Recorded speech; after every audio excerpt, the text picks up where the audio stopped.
Hey, welcome back to Gearz, where you can see we're up to our elbows in a level 1 restoration on a 67 Jeepster that has just a hair over 8,000 miles on it. Yeah.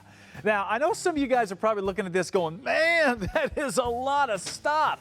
I thought a level 1 was easier than that. No, a level 1 is get it running and driving safely, which is a lot more involved than just pouring gas down it and trying to start the engine.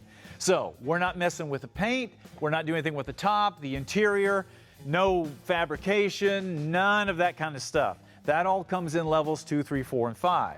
A level 1 is all mechanical, so it's fuel system, electrical, cooling system, brakes, suspension, that kind of thing. So, as you can see, we pulled off everything that's old and crusty that either needs to be replaced or rebuilt, including the intake and the valve covers, so we can replace the gaskets.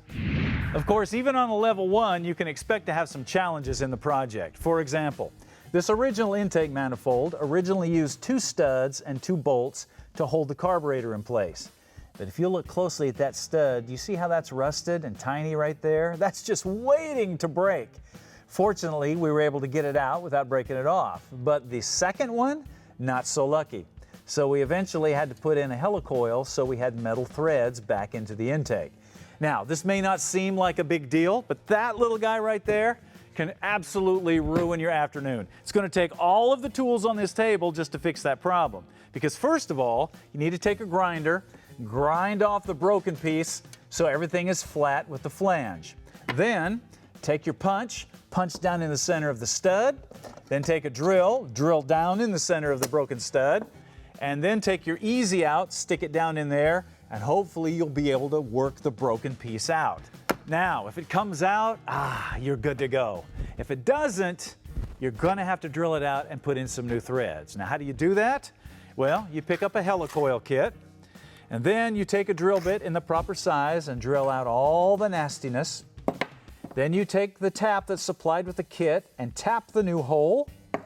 Then you take the threaded metal helicoil insert and put it down in the hole, which will then give you threads in metal where they belong. Now, this kind of surprise can absolutely drive you crazy if you're not prepared for it. But that's the point of these kind of projects, to help you solve problems so you can move on to the next levels. Okay, with everything cleaned up and painted, we are ready to start putting stuff back together. But that broken bolt should be a good reminder of not to reuse your old hardware.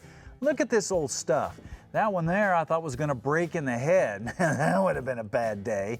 So there's no reason to reuse this, especially when companies like ARP have all kinds of kits to completely change all the hardware in whatever engine you're working on. And the quality is far better than what you're going to find down at the local hardware store.